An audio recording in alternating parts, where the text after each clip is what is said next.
नमस्कार, राधे राधे। स्वागत है आप सभी का सुबोध इनफाइनाइट एजुकेशन में। आज हम बात करने वाले हैं यूनिट नंबर 5 के बारे में। यूनिट 1 से लेकर 4 तक आपके कंप्लीट हो चुकी है। ओबीजी की सब्जेक्ट चल रहा था। ओबीजी फर्स्ट में आपके टोटल 7 यूनिट है, जिसमें के 5 यूनिट आपकी चल रही है, 2 यूनिट और बाकी है। फिर अपन ओबीजी सेकंड स्टार्ट करेंगे। कम्युनिटी सेकंड कंप्लीट हो चुकी है, रिसर्च स्टैटिस्टिक्स है वो कंप्लीट हो चुका है। अब हमारा बच रहा है ओनली ओबीजी। इसी को अब हम धीरे-धीरे कर देंगे एग्ज़ाम तक। ओके? तो यूनिट का नाम है पोस्टपार्टम केयर या ऑनगोइंग केयर ऑफ वुमेन। कि वुमेन की हमें क्या है पोस्टपार्टम पोस्टमार्टम मतलब होता है पोस्टपार्टम केयर में प्रोवाइड करनी है। तो क्या क्या हमें करना रहता है, कैसे करें। तो आप सबको पता है कि हम कुछ अलग तरीके से पढ़ रहे हैं। अलग तरीके से मतलब कि पढ़ पूरा रहे हैं, लेकिन तरीका अलग है। ठीक है? जब आपके पास सारे नोट्स आ जाएंगे तब आप देखोगे कि हमने सारा सिलेबस कर लिया कंप्लीट। अभी नहीं लगेगा लेकिन आपको। ठीक है? तो बात करते हैं पोस्टपार्टम की। जो ये वर्ड आया पोस्टपार्टम, ये होता क्या है सर?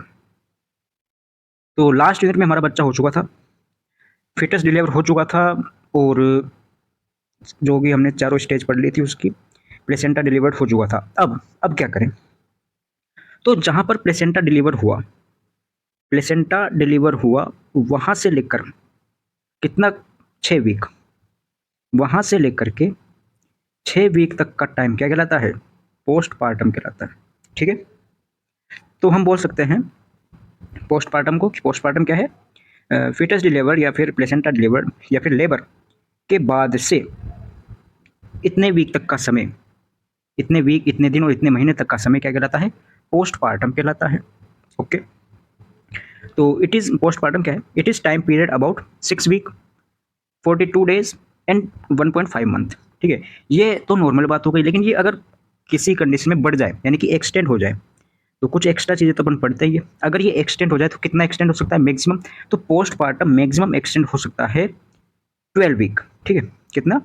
12 सप्ताह, 12 वीक हो सकता है। नॉर्मली कितना होता है? 6 वीक होता है, लेकिन 12 वीक ये एक्सटेंड हो सकता है मैक्सिमम। ठीक है सर? आगे चलते हैं अपन। आगे आपके पास आता है पोस्टपार्टम बेसिक प्रिंसिपल पर काम करता है। कौन सा प्रिंसिपल है वो? Damage process. डैमेज प्रोसेस पर काम करता है ये पोस्टपार्टम। कैसे सर? ऐसा है कि प्रेगनेंसी के टाइम पर बहुत सारी ऐसी स्ट्रक्चर बनती है। अब बहुत सारी स्ट्रक्चर बन चुकी है, अब उनको डैमेज करना है हमें। क्या करना है? डैमेज करना है। तो वो पीरियड होता है postpartum, except memory glands. Memory gland से वो डैमेज नहीं होती है, क्योंकि मेमोरी ग्लैंड्स आप सबको पता है कि लैक्टेशन में काम में ली जाती है। तो उसके अलावा सारा प्रोसेस का होता है डैमेज प्रोसेस। जैसे कि प्लेसेंटा का डैमेज हो गया। इधर से हम बात करते हैं यूट्रस की साइज़ है वो क्या होगी? कम होगी। पहले कितनी थी, अब कम हो जाएगी। दूसरा हम बात करते हैं फंडल हाइट है वो डिक्रीज होगी। थर्ड अपन बात करते हैं वेट। जो यूट्रस का वेट है वो अप्रोक्स इतना ग्राम तक हो जाता था, लेकिन वो वापस से डैमेज होकर कितना, जो नॉर्मल है 60 से 80 ग्राम, इसमें वापस से चेंज होगा। तो ये सारी प्रोसेस क्या है हम बात करेंगे अभी, वो डैमेज की प्रोसेस होती है। तो पोस्टपार्टम डैमेज प्रोसेस के प्रिंसिपल पर काम करता है, जिसका अपवाद है कौन सा? मेमोरी ग्लैंड, जो कि यह नहीं होती है, इसमें डैमेज नहीं होता। ठीक है? इसमें तो बढ़ता है, ये इंक्रीज ही होता है, क्योंकि लैक्टेशन की प्रोसेस होती है। इसके बारे में हम अलग से बात करेंगे इसी में। अकॉर्डिंग टू एकोग, एकोग मतलब कि अमेरिकन कॉलेज ऑफ गायनी, इसके अकॉर्डिंग पोस्टपार्टम क्या है? 4th ट्राइमेस्टर है। 3 ट्राइमेस्टर तक तो हमने बात कर ली थी। ठीक है? वो तो इसको क्या किया उसने? 4th ट्राइमेस्टर में क्लासीफाई कर दिया एकोग ने। ठीक है? अब ड्यूरेशन की बात कर लेते हैं। पर क्या बात कर लेते हैं? ड्यूरेशन की। मतलब कि ड्यूरेशन के बेसिस पर हमने इसको पोस्टपार्टम को क्लासिफाइड कर दिया। जैसे इमीडिएट पोस्टपार्टम हो गया, अर्ली पोस्टपार्टम, लेट या रिमोट पोस्टपार्टम। तो immediate postpartum, first day of postpartum, जो पहला दिन होता है उसको तो अपन इमीडिएट बोलते हैं। फर्स्ट वीक होता है जिसको हम क्या बोलते हैं? अर्ली बोलते हैं। बाकी के 5 वीक बचे, क्योंकि 6 वीक का टाइम होता है, तो उसमें से बाकी के जो 5 बच रहे उसको लेट या रिमोट पोस्टपार्टम अपन नाम दे देते हैं। आगे चलते हैं। कुछ टर्म आती है आपके पास, परपेरियम, परपेरियम, प्यूरपेरियम, जो भी आप बोल सकते हो, परपेरियम बोलते पर। तो ये क्या होता है? इट इन्वॉल्व, ये एक टर्म है जिसमें इन्वॉल्व है। क्या इन्वॉल्व है sir? It involve total body organ changes. Total body organ changes, जैसे कि बीपी है उसमें भी कुछ चेंज आता है, पल्स है उसमें चेंज आता है, टेम्परेचर में कुछ चेंजेस आता है। ठीक है? उसके बॉडी वेट में चेंजेस आता है। तो वो सभी क्या होते हैं? कार्डियोवास्कुलर सिस्टम में चेंजेस आता है, एंडोक्राइन में से चेंजेस आता है। तो जितने भी चेंजेस होते हैं उन सबको परपेरियम बोलते हैं। इन्वोल्यूशन किसे बोलते हैं? इन्वोल्यूशन में ओनली रिप्रोडक्टिव ऑर्गन्स या जेनाइटल ऑर्गन आते, इन्वोल्यूशन में ओनली जेनाइटल ऑर्गन आए। जैसे कि वो आपसे पूछ ले कि सर्विक्स ओस क्लोज हो गया, तो कौन सा आंसर दोगे आप, ये वाला या ये वाला? तो आप दोगे सर इन्वोल्यूशन, ठीक है। ब्रेस्ट का पूछ ले आपसे, ब्रेस्ट चेंजेस, तो इन्वोल्यूशन दोगे, ठीक है। कहीं ना कहीं वो उसको रिप्रोडक्टिव ऑर्गन में अपन पढ़ते हैं, ठीक है। तो जितने भी रिप्रोडक्टिव ऑर्गन या जेनेटल ऑर्गन होते हैं उनमें चेंजेस आए वो इन्वोल्यूशन कहलाता है। बाकी का क्या कहलाता है? परप्यूरियम कहलाता है। अब परप्यूरा क्या, परपेरा, परपेरा क्या होता है कि ऐसी वुमेन जो कि पोस्टपार्टम पीरियड में चल रही हो, it indicate a women in postpartum period. Okay, चलो सर, पोस्टपार्टम को हम, जो आपका सिलेबस है इसके अकॉर्डिंग ना पढ़कर हम कुछ अलग तरीके से पढ़ रहे हैं, आपको पता है। तो हम इसको 3 क्लासेस में या फिर कैसे पढ़ेंगे? फर्स्ट अपन देखेंगे फिजियोलॉजिकल चेंजेस देखेंगे, फिर पीएनसी देखेंगे, पोस्टनेटल केयर, फिर अपन एबनॉर्मलिटी देखेंगे, ठीक है। पोस्टपार्टम को इन 3 क्लासेस में हमने क्लासीफाई कर दिया है। फर्स्ट अपन देखते हैं फिजियोलॉजिकल चेंजेस, दूसरा अपन पीएनसी और थर्ड अपन एबनॉर्मलिटी देखेंगे। मोस्ट इंपॉर्टेंट आपके क्या है? फिजियोलॉजिकल चेंजेस ही है। इसमें क्या क्या आता है? इसमें आते हैं ये सब कुछ, यूट्रस, वेजाइना, ब्रेस्ट, ठीक है। इन सब में क्या क्या चेंजेस होता है सब अपन वन बाय वन देखते चलते हैं। फर्स्ट अपन देखते हैं फिजियोलॉजिकल चेंजेस। तो फिजियोलॉजिकल चेंजेस में पहला आता है, नंबर ए आता है बेसिक चेंजेस, कि क्या क्या बेसिक चेंजेस आते हैं। डिलीवरी हो चुकी है, लेबर हो चुका है, उसके बाद में क्या क्या चेंजेस आता है सर? तो फर्स्ट चेंज आता है पल्स में। इसमें बेसिक चेंजेज में आता है फर्स्ट पल्स। तो पल्स आप सबको पता है नॉर्मल कितनी होती है, लेकिन 24 आवर, 24 घंटे के अंदर अंदर, 24 घंटे से पहले, 24 आवर, 24 घंटे से पहले पेशेंट में क्या देखा जाता है? पेशेंट मतलब कि जो मदर होती है उसमें क्या देखा जाता है? ब्रेडिकार्डिया देखा जाता है, जो कि एक नॉर्मल कंडीशन है। क्यों होता है ये? क्योंकि रेस्टिंग प्रोसेस होती है। क्या होती है? रेस्टिंग प्रोसेस के कारण ऐसी कंडीशन देखी जाती है, ब्रेडिकार्डिया देखा जाता है। अब सर 24 घंटे हो चुके हैं, ठीक है, क्या हुआ? 24 आवर से पहले और 24 आवर के बाद में। तो इससे पहले तो क्या है? ब्रेडिकार्डिया है, और 24 घंटे के बाद में क्या होती है? नॉर्मल हो जाती है पल्स। क्या हो जाती है? नॉर्मल हो जाती है।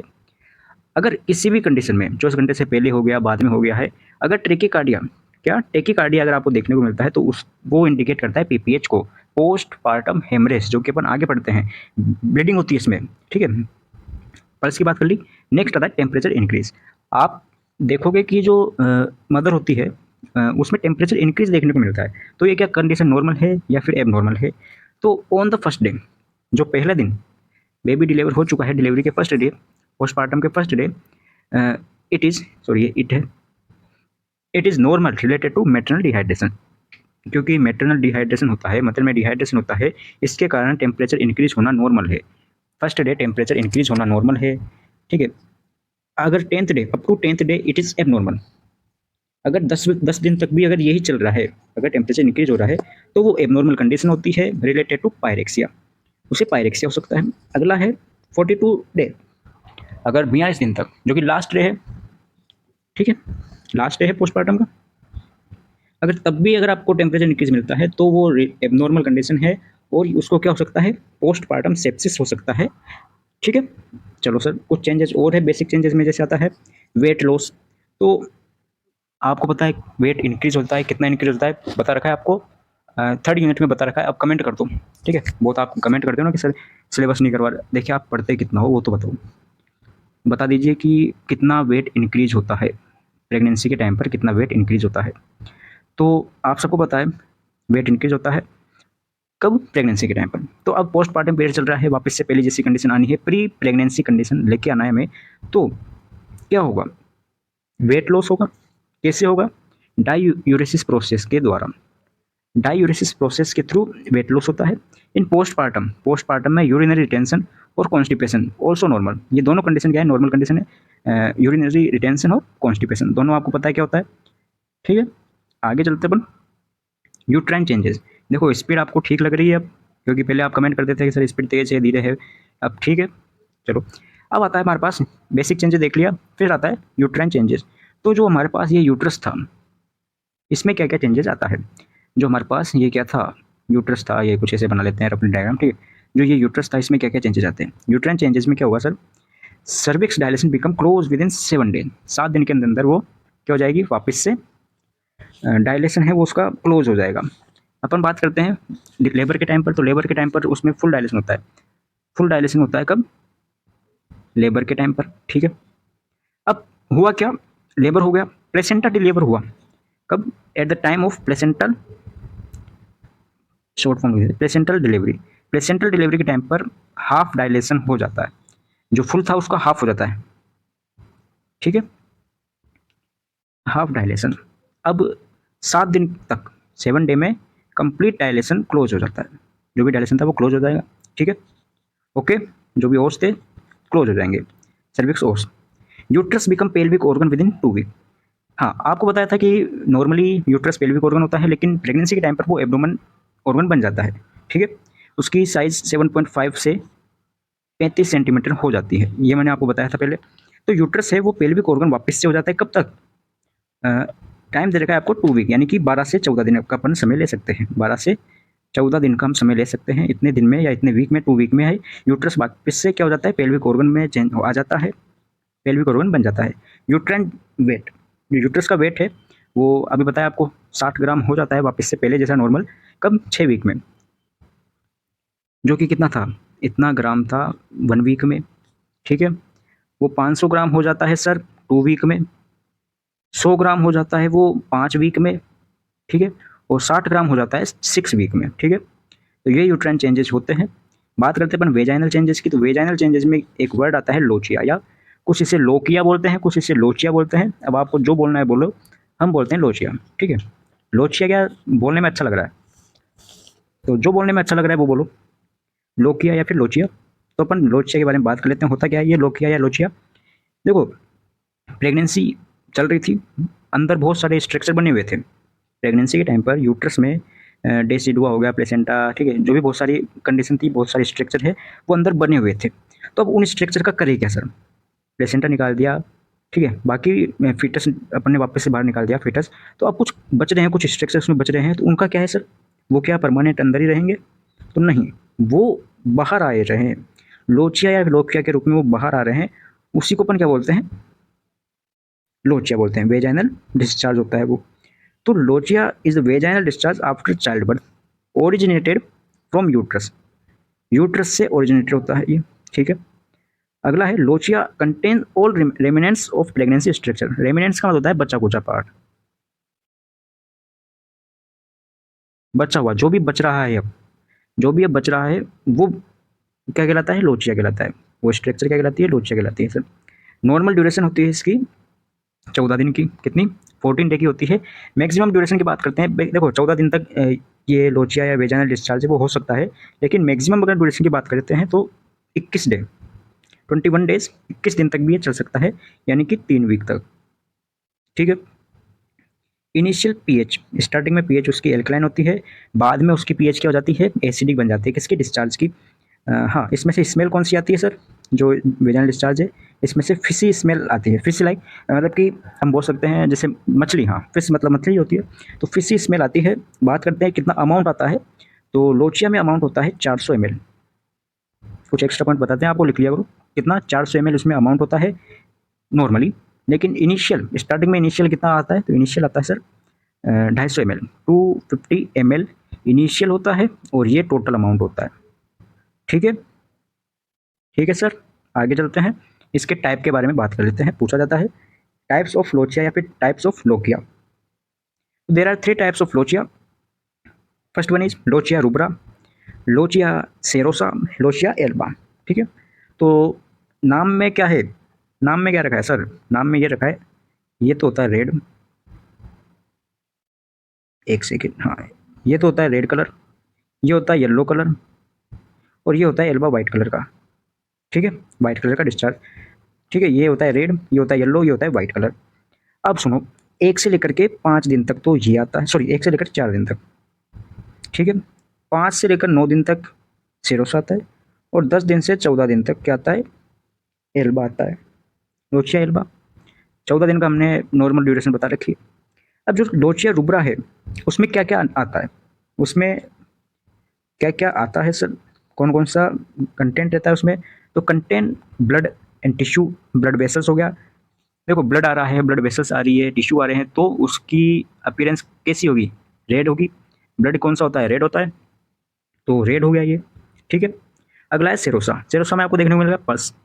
पस तो पीला होता है सर, हम उसको पस हो गया, वुंड हो गया एंड ल्यूकोसाइट हो गया, ये सभी अगर आ रहे हैं वेजाइनल डिस्चार्ज के साथ तो वो होता है सेरोसा, लोचिया सेरोसा। 5 से 9 दिन का टाइम रहता है इसका और कलर होता है येलो, ठीक है। अगला आता है एल्बा, मतलब कि व्हाइट कलर का आता है, तो इसमें म्यूकस हो गया, सेल हो गया, एपिथेलियम आ गया, तो इसमें व्हाइट कलर का देखने को मिलता है डिस्चार्ज। और इसका ड्यूरेशन होता है, टाइम होता है 14 से 10 दिन का, सॉरी 10 से 14 दिन का, ठीक है, 10 to 14 days। आगे चलते अपन लोचिया की बात कर ली, अब ब्रेस्ट की बात कर लेते हैं। किसकी, ब्रेस्ट की। तो ब्रेस्ट में आपको देखने को मिलता है लैक्टेशन। अब आपके इस सिलेबस में हेडिंग है लैक्टेशन एंड मैनेजमेंट, ठीक है। वही हम क्या है पहले पढ़ लेते हैं अलग हेडिंग डालकर, क्योंकि सिलेबस का क्या है कि आपको कुछ थोड़ा कॉम्प्लिकेटेड बना रखा है, उसको आसान बना लेंगे तो अच्छा रहेगा समझने में, क्या पहले पढ़ना है क्या बाद में पढ़ना है, इसलिए। तो कंडीशन आती है आपके पास ब्रेस्ट, जिसमें अपन पढ़ने वाले हैं लैक्टेशन। तो लैक्टेशन देखो, अब अपन बचपन से पढ़ते आ रहे हैं लैक्टेशन क्या होता है, ब्रेस्ट के डायरेक्टली ब्रेस्ट के थ्रू जो फीडिंग कराई जाती है उसको लैक्टेशन बोलते हैं, ठीक है। एक्सक्लूसिव ब्रेस्ट फीडिंग वो भी आप इसमें ऐड कर लेना, वो मैंने अभी किया नहीं है क्योंकि फालतू टाइम वेस्ट होगा आपका भी, ठीक है। 6 महीने तक कराते हैं, ठीक है, वो आप उसमें ऐड कर लेना। अपन कुछ काम की चीज़ें बता देते हैं। मेजर रेस्पॉन्सिबल हार्मोन होता है प्रोलैक्टिन, लैक्टेशन के लिए रेस्पॉन्सिबल हार्मोन होता है प्रोलैक्टिन। मेजर स्टिमुलेंट किस प्रोसेस के थ्रू जो मिल्क है वो आता है, स्टिमुलेंट होता है तो न्यूनेटल सकिंग के थ्रू, न्यूनेटल सकिंग के थ्रू ये प्रोसेस है वो स्टार्ट होती है, फिर स्टिमुलेंट होती है। बात करते हैं अपन इसकी टोटल 4 स्टेप्स होती है। लैक्टेशन में टोटल 4 स्टेप होती है, मेमोजेनेसिस, लैक्टोजेनेसिस, गैलेक्टोकाइनेसिस एंड गैलेक्टोपोइसिस। क्या होता है ये? तो देखो ये कंडीशन है केवल ये थर्ड वाली, इसके लिए जिम्मेदार होता है ऑक्सीटोसिन हार्मोन, ऑक्सीटोसिन हार्मोन। बाकी की जो है, बाकी के 3 बच रही है, इसके लिए जिम्मेदार होता है प्रोलैक्टिन आपका, पीआरएल, ठीक है। पीआरएल शॉर्ट फॉर्म बता देते हैं, प्रोलैक्टिन इसके लिए और इसके लिए। बाकी जो थर्ड है इसके लिए ऑक्सीटोसिन रिस्पॉन्सिबल होता है। वन बाय वन एक एक का अपन मीनिंग देखते चलते हैं, आप आगे डाल के लिख लेना। मेमोजेनेसिस क्या होता है, ग्रोथ डेवलपमेंट होता है इसमें, किसका, मेमोजेनेसिस। जेनेसिस मतलब कि एक तरीके से जनरेट होना, डेवलप होना। मेमो मतलब कि मेमोरी ग्लैंड का, तो मेमोरी ग्लैंड का क्या होना, ग्रोथ एंड डेवलपमेंट होना, किसका, मेमोरी ग्लैंड का। लेक्टोजेनेसिस, लेक्टोजेनेसिस मतलब सिंथेसिस या सिक्रेशन ऑफ मिल्क। लेक्टो से अपन मिल्क को लेकर चलते हैं, तो मिल्क का क्या होना, सिंथेसिस या एंड सिक्रेशन होना, गैलेक्टोजेनेसिस कहलाता है, सॉरी लेक्टोजेनेसिस कहलाता है। अब बात करते हैं गैलेक्टोकाइनेसिस। गैलेक्टोकाइनेसिस, गैलेक्टोकाइनेसिस क्या होता है, इजेक्शन, इजेक्यूलेशन नहीं sir, ejection, ejection of milk. Ejection of milk क्या कहलाता है, गैलेक्टोकाइनेसिस कहलाता है। गैलेक्टोपोइसिस क्या कहलाता है, गैलेक्टोपोइसिस किसे कहते हैं सर, तो maintenance of lactation, maintenance of lactation, lactation को मेंटेनेंस करना क्या कहलाता है, गैलेक्टोपोइसिस कहलाता है। और कौन करता है ये, तो ये करता है प्रोलैक्टिन, केवल ये वाला है वो करता है ऑक्सीटोसिन, बाकी सब प्रोलैक्टिन। नेक्स्ट स्टेप आती है हमारे पास, फिजियोलॉजिकल चेंजेस अपने देख लिए। नेक्स्ट आती है पोस्ट नेटल केयर, जिसे अपन बोलते हैं पीएनसी।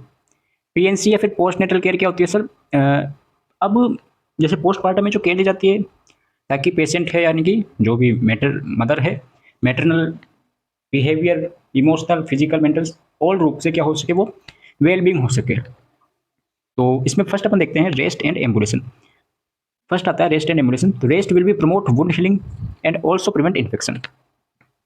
कौन सा वुंड हीलिंग चल रहा है यहाँ पे, क्या उसको चोट लगी है क्या, तो डिलीवरी के टाइम पर अपन ने देखा था रप्चर हो जाती है, ठीक है, skin 1st degree 2 degree 3rd degree जो भी है, पेरिनियल इंजरी हो गई, ठीक है। तो जो भी इंजरी हो जाती है वो वापस से हील हो सके और इन्फेक्शन से बचने के लिए हेल्प करता है ये। Ambulation will promote drainage of lochia, जो लोचिया का डिस्चार्ज होता है वो कब होता है, and also prevent risk of circulatory problem. Circulatory problem है उसके रिस्क भी कम होते हैं। कौन सी सर्कुलेटरी प्रॉब्लम, तो डीवीटी आगे पढ़ेंगे, डीप वेन थ्रोम्बोसिस, ठीक है। ये क्या होता है, इसके रिस्क कम हो जाते हैं। बात करते हैं next, ball bladder breast, triple B 3B। तो अब क्या होता है sir, in a early postpartum, double P से अपन क्या ले लें, पोस्टपार्टम शॉर्ट फॉर्म।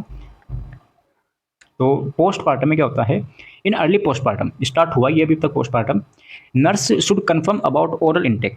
नर्स क्या है, कंफर्म हो जाए कि उस वो मदर है उसका ओरल किस किस के लिए वो ठीक हो सके। ओरल इनटेक हो गया, पासिंग गैस हो गया, यूरिनेशन हो गया, ब्रेस्ट फीडिंग प्रोसेस है, इनके लिए उनको ध्यान देना है, ठीक है, कि भाई वो ठीक से ओरली ले पा रही है, कुछ भी इंटेक कर पा रही है, खा रही है, पी रही है, गैस पास हो रहा है, उसका यूरिनेशन ठीक है, ब्रेस्ट फीडिंग प्रोसेस है वो ठीक चल रही है। तो इसके लिए उसको क्या है, ध्यान रखना है नर्स को अर्ली पोस्टमार्टम में। तो अगर कुछ प्रॉब्लम होती है तो मतलब एबनॉर्मलिटी है। नेक्स्ट है advice hot application during feeding and ice application between feeding. ये याद रखें, बिटवीन और ड्यूरिंग का, ठीक है, क्योंकि कॉम्पिटिटिव एग्जाम में ऐसे ही पूछा जाता है क्वेश्चन और आप फिर ऐसे लप्पू क्वेश्चन आते हैं और फिर आप ऐसे गलत करके आते हो। तो ड्यूरिंग हॉट एप्लीकेशन, जब ब्रेस्ट फीडिंग चल रही है उस टाइम पर तो हॉट एप्लीकेशन का यूज लेना है, और between between feeding ice application का यूज लेना है, हम उसको एडवाइस देंगे। अगला है कीगल एक्सरसाइज। मैंने आपको सेकंड या थर्ड यूनिट में बताया था, पूरी जो आपको बताई थी उसमें डायग्राम तक बताया था, इमेज तक बताई थी कुछ एक्सरसाइज की। तो कीगल एक्सरसाइज के बारे में बताया था। कीगल एक्सरसाइज क्या करती है, जो पेरिनियम है उसको स्ट्रेंथ देती है, उनको शक्ति देती है, उसको मजबूत करती है पेरिनियम को, ठीक है, जिससे क्या हो सके, पीओपी प्रिवेंट हो सके। पीओपी का मतलब क्या है, प्लास्टर ऑफ पेरिस नहीं सर। प्रोजेस्टेरोन ओनली पिल्स, वो भी नहीं सर। तो क्या है फिर, तो ये है sir pelvic organ prolapse. POP का मतलब क्या है sir, pelvic organ prolapse.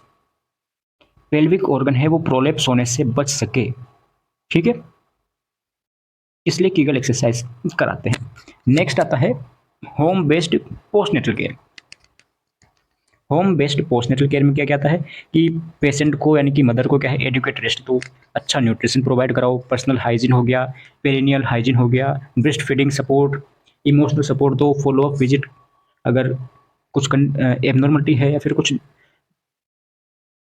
Problem है तो आप उसको वापस से आप उसको दिखा सकते हो। नेक्स्ट आता है एबनॉर्मलिटीज़। क्या आता है, एबनॉर्मलिटीज़। तो ये कुछ एबनॉर्मलिटी दे रखी है आपको, 6 एबनॉर्मलिटी है। तो फर्स्ट आता है पोस्टपार्टम पायरेक्सिया। टेम्परेचर पढ़ा हमने बेस फिजियोलॉजिकल, उसमें देखा पोस्टपार्टम पायरेक्सिया के बारे में। क्या होता है ये पोस्टपार्टम, मतलब कि वो समझ गए, पायरेक्सिया मतलब कि टेम्परेचर ज़्यादा इंक्रीज है, फीवर टाइप है, तो 10 day up to 10th day बताया है आपको, अभी टाइम गया नहीं है, अभी बताया ही है। ये देखो आप, ठीक है, इंक्रीज होगा टेम्परेचर, ये हो गया। अगला था आपके पास सेप्सिस। तो सेप्सिस में 42 डेज का हमने बता रखा है, ठीक है, वही आपको यहाँ पर दे रखा है। Postpartum pyrexia 10th day, postpartum sepsis 42 day, ठीक है, ओके। टेम्परेचर कितना इंक्रीज होना चाहिए, तो 38 डिग्री सेल्सियस से ज़्यादा हो अगर, ठीक है, ओके सर। अगला आता है आपके पास सब इन्वोल्यूशन। क्या है वर्ड, सब इन्वोल्यूशन क्या होता है, देखो इन्वोल्यूशन का मतलब क्या होता है पहले तो वो बताओ। बिल्कुल सर, क्या होता है, इन्वोल्यूशन का मतलब क्या होता है, चेंजेज आना, जेनाइटल ऑर्गन चेंज होना। अब अगर वो डिले हो, वो सही टाइम पर नहीं हो रहा, उसमें डिले है, तो सब इन्वोल्यूशन कहलाता है। मतलब इन्वोल्यूशन की प्रोसेस अगर डिले हो रही है तो वो सब इन्वोल्यूशन कहलाता है। Postpartum cystitis, postpartum cystitis, postpartum mastitis. तो अब सिस्टाइटिस में क्या होता है सर, सिस्टाइटिस में होता है सर यूरिनरी रिटेंशन से रिलेटेड है, ये related to urinary retention. Mastitis किससे रिलेटेड है, ये है सर मिल्क रिटेंशन से, किससे, मिल्क रिटेंशन से रिलेटेड है, ठीक है। अब कैसे अपन इसको मैनेज करेंगे, तो सिस्टाइटिस है मतलब कि यूरिनरी रिटेंशन है, तो अपन क्या है, पेशेंट को बोलेंगे कि ज़्यादा से ज़्यादा हाइड्रेशन लो, हाइड्रेशन थेरेपी इंक्रीज करेंगे, अप टू दिन में 3 लीटर के समथिंग आप उसको हाइड्रेशन प्रोवाइड करो, ठीक है। और मेस्टाइटिस है, इसमें हम बोलेंगे कि जितना जल्दी, जितना ज़्यादा हो सके उतना जल्दी फ्रिक्वेंसी बढ़ाओ, milk increased frequency of feeding, frequency of feeding increase कर दो। अगला आता है साइकोलॉजिकल प्रॉब्लम। तो साइकोलॉजिकल प्रॉब्लम में कुछ कंडीशन आती है जिससे कि वो इमोशनली डिस्टर्ब हो जाती है, ठीक है, जिसमें जैसे बीपीडी, ब्लूज, डिप्रेशन, साइकोसिस हो गया, ठीक है, क्योंकि वो क्या है, हार्मोनल विड्रॉल के कारण ऐसा देखने को मिलता है। देखते हैं अभी आगे कौन कौन सी कंडीशन देखने को मिलती है। पहले अपन देख लेते हैं पेरिनियल हाइजीन केयर के बारे में, कि पेरिनियल हाइजीन केयर कैसे दे, पेरिनियल की हाइजीन कैसे रखे, उसकी केयर कैसे करे। तो पेरिनियम आप सबको पता है क्या होता है, ये पार्ट क्या कहलाता है, पेरिनियम कहलाता है। क्या है ये पार्ट, तो एनस और वेजाइना के बीच वाला पार्ट है वो पेरिनियम कहलाता है। Perennial care means keeping the area between vagina and anus clean and after child birth, ठीक है, चाइल्ड बर्थ के बाद में उसको क्लीन रखना, क्या कहलाता है, पेन एंड हाइजीन केयर कहलाता है। क्या क्या ऑब्जेक्टिव इसके, क्यों करना चाहिए, ताकि इन्फेक्शन से बच सके, prevent the infection, promote the healing and reduce discomfort. Okay, क्या क्या अपन केयर दे सकते हैं उसको। तो सीधी सी बात, नाम सुना है अपने, फंडामेंटल नर्सिंग में देखा था, हेमरोइड्स के लिए यानी कि जो पायल्स होते हैं उनके लिए भी इंपॉर्टेंट है ये। सीधी सी बात हो गया, वार्म वाटर क्लीनिंग हो गया, पेन रिलीफ मेडिकेशन देना। साथ में अगर आप जो भी प्रोसेस करें उसके लिए wash hands before care, clean from front to back. ठीक है, फ्रॉम फ्रंट टू बैक हमने फंडामेंटल नर्सिंग में पढ़ा था कि इन्फेक्शन लो इन्फेक्शियस साइट से हाई इन्फेक्शियस साइट की तरफ जाना चाहिए। अगर हाई से लो की तरफ जा रहा है अपन, तो यहाँ पर भी इन्फेक्शन होने के चांसेस ज़्यादा है। तो यहाँ से अपन को साफ करना है पीछे की तरफ। ठीक है, सैनिटरी पैड्स फ्रिक्वेंटली चेंज करने हैं ताकि इन्फेक्शन ना हो सके। Keep area clean and dry. कौन सा एरिया, तो सर पेरिनियम, यानी कि पेरिनियल एरिया। आगे चलते हैं postnatal assessment and care, कि ऐसी कौन कौन सी कंडीशन है, कौन कौन से असेसमेंट है जो कि हमें करने चाहिए। जैसे आता तो है नहीं, लेकिन थोड़ा बहुत सिलेबस में दे रखा है तो थोड़ा पढ़ लेते हैं। तो ब्रेस्ट में अपन ने क्या क्या असेसमेंट करना चाहिए ब्रेस्ट से रिलेटेड। तो ब्रेस्ट एनलार्जमेंट हो गया, एनगोर्जमेंट, निप्पल कंडीशन हो गया, करेक्ट निप्पल्स। ठीक है, कुछ ऐसी एबनॉर्मलिटी आती है जिसमें कि निप्पल करेक्ट हो जाते हैं। ठीक है, तो वो आपको असेस करना है। मस्टैटिस हो गया, ब्रेस्ट फीडिंग टेक्निक किस टेक्निक से ले रहा है। ब्रेस्ट फीडिंग की हमने पहले पूरी प्रोसेस में बताए थे आपको, स्टेप बताए थे क्या क्या यूज़ लेना है। वाइड माउथ होना चाहिए, ठीक है, लोअर लिप इवर्टेड, वो पूरा मैं बता रखा है। Cover Ellora properly. Okay, uterus में क्या क्या असेस कर सकते हैं अपन, तो फंडल हाइट बता दिया। फंडल हाइट 12 वीक पर कहाँ होती है, 36 पर कहाँ होती है, 40 पर कहाँ होती है, बताया था, 22 पर कहाँ होती है। यूट्राइन फर्मेनेंस हो गया, इन्वोल्यूशन हो रहा है नहीं हो रहा, तो ये हमें असेस करना है। ब्लेडर में क्या क्या असेस कर सकते हैं अपन, तो ब्लेडर में यूरिनरी ब्लेडर है, ठीक से हो रहा है, यूरिनेशन ठीक हो रहा है नहीं हो रहा, यूरिनरी रिटेंशन है क्या, डिसयूरिया है, ओलिगो यूरिया है। तो यूरिनेशन के टाइम पे कोई डिफिकल्टी हो, पेन हो, ठीक है, यूटीआई होने के ज़्यादा चांसेस रहते हैं। बाउल में बात करते हैं तो constipation, passage of stool, haemorrhoids, ऐसी कंडीशन तो देखने को नहीं मिल रही है। ये हमें क्या करना है, असेस करना है। बात करते हैं लोचिया यानी कि vaginal discharge after child birth. तो उसका कलर कौन सा है, अमाउंट कौन सा कितना आ रहा है, नॉर्मल अमाउंट से ज़्यादा है कम है, कलर बता दिया आपको, रेड येलो। ठीक है, ऑर्डर कौन सा आ रहा है सर, ऑर्डर मतलब कि हम बता सकते हैं फिशी है या फिर फाउल है। तो अगर फाउल आ रहा है तो एबनॉर्मलिटी है, इन्फेक्शन है। ठीक है, फाउल स्मेल है तो इन्फेक्शन है। प्रेजेंस ऑफ क्लोट, क्लोट तो नहीं आ रहे हैं ब्लड में। Okay sir, episiotomy and perineum. Episiotomy क्या होता है, जब अपन डिलीवरी करते हैं यानी कि लेबर के टाइम पर जो पेरिनियम पार्ट होता है उसको थोड़ा सा यहाँ पर कट लगा लेते हैं ताकि से उसका हेड है बच्चे का वो आसानी से बाहर आ सके। एपिसियोटोमी पढ़ेंगे जब देखेंगे। इसमें पेन हो गया, रेडनेस हो गया, oedema, discharge, wound healing, perineum की, ये इनको असेस करना है हमें। इमोशनल स्टेटस भी हमें असेस करना है। इमोशनल मतलब बेबी ब्लू हो गया, डिप्रेशन, एंजाइटी, साइकोसिस। साइकोसिस पढ़ रखा है हमने, मेंटल हेल्थ नर्सिंग में बहुत अच्छे से पढ़ रखा था, सही बता रहे हैं। क्या सब्जेक्ट थी मेंटल हेल्थ, मज़ा आ गया, आपको भी आया होगा। तो पढ़ाने में मुझे मज़ा आ रहा है तो आपको भी आया होगा। बात करते हैं पर नेक्स्ट जो आपके पास ये आया है ब्लू बेबी एंड डिप्रेशन, इनको देख लेते हैं अपन मेंटल हेल्थ नाम से हेडिंग डालकर। बेबी ब्लू और पोस्टपार्टम डिप्रेशन दोनों में डिफरेंस देख लेते हैं। अगर आपको पूछे बेबी ब्लू तो आप लिख क्या था, डिफरेंस पूछे तो डिफरेंस लिख देना। तो बेबी ब्लू है वो माइल्ड कंडीशन होती है, जबकि ये पोस्टपार्टम डिप्रेशन है वो सीवियर कंडीशन होती है। बेबी ब्लू में क्या होता है, सिर्फ इमोशनल डिस्टर्ब हो जाता है, पेशेंट है वो इमोशनल डिस्टर्ब हो जाएगा। ठीक है, और डिप्रेशन तो आप सबको पता है क्या होता है, ये माइल्ड होती है बेबी ब्लू, ये मोर सीवियर होती है। बेबी ब्लू है वो स्टार्ट्स अर्ली, तुरंत स्टार्ट हो जाती है, जबकि ये पोस्टपार्टम के कुछ टाइम बाद में स्टार्ट होती है। May occur any time in postpartum period, कुछ टाइम बाद हो सकती है, तुरंत हो सकती है, यानी कि कभी भी हो सकती है पोस्टपार्टम के बाद में। क्यों होती है ये ऐसा, तो हार्मोनल विड्रॉल के कारण ऐसी कंडीशन देखने को मिलती है। रिजोल्व विद इन 2 वीक, ये 2 वीक के अंदर अंदर रिजोल्व हो जाता है, जबकि इसको 2 वीक से ज़्यादा का टाइम लगता है ठीक होने में। रीएश्योर एंड सपोर्ट, इसमें हमें क्या करना है, बेबी ब्लू में सपोर्ट देना है, उसको रिश्योर करना है। जबकि इधर क्या करना है हमें, professional assessment and treatment required, इसके लिए हमें ट्रीटमेंट की भी नीड होती है। हमने जब मेंटल हेल्थ नर्सिंग साइकेट्रिक पढ़ी थी उसमें भी आपको बताया था इसके बारे में। ठीक है, नेक्स्ट अपन देखते हैं care up to 6 week after childbirth. Childbirth हो चुका है, अब उसके 6 वीक तक क्यों 6 वीक की क्यों? क्योंकि सर 6 वीक की तो है पोस्टपार्टम, 42 डेज, ठीक है। 6 × 7 करेंगे तो 42 आएगा ना सर? बिल्कुल। तो 6 वीक तक जो कि पोस्टपार्टम होता है, उसमें क्या क्या केयर हमें देनी चाहिए? मॉनिटर यूटेराइन इन्वोल्यूशन देख लिया हमने, लोशिया असेस करेंगे, monitor vital sign, assess perineum, perineum को असेस करेंगे, कैसे करेंगे? इन्फेक्शन नहीं है, पेन पेन है, डिस्चार्ज है, वो सब हमें असेस करना है। Assess breast and breastfeeding, check bladder and bowel function, assess mental health, mental health में आ गया आपके पास, डिप्रेशन तो नहीं है, बेबी ब्लू तो नहीं है, प्रोवाइड न्यूट्रिशन एडवाइस हो गया, प्रोवाइड फैमिली प्लानिंग काउंसलिंग। अब हाँ, फैमिली प्लानिंग में क्या क्या अपन दे सकते हैं, कौन कौन से मेथड यूज लेते हैं, आगे देखेंगे भी। Educate about danger sign, encourage postnatal follow. तो हम उसको एजुकेट करेंगे, अगर कोई डेंजर साइन तो नहीं है, ज़्यादा भेजा है, एनल डिस्चार्ज हो रहा है, पीपीएच हो जाए कहीं, तो उन सभी के बारे में हमें उसको क्या करना है, असेस करना है, एजुकेट करना है, हमें असेसमेंट करना है। नेक्स्ट हेडिंग आती है postpartum family planning. Postpartum family planning कि इस टाइम पर पोस्टपार्टम के पीरियड पर कौन कौन से मेथड हमें काम में लेने हैं या ले सकते हैं। तो टेम्परेरी और परमानेंट मेथड हम पढ़ते हैं। पहले अपन देख लेते हैं परमानेंट मेथड।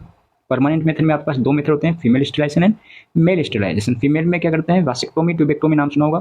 फीमेल में अपन करते हैं ट्यूबेक्टोमी और मेल में करते हैं वासेक्टोमी। कैसे करते हैं? तो सॉरी, हाँ, ये यूट्रस हो गया सर, ठीक है।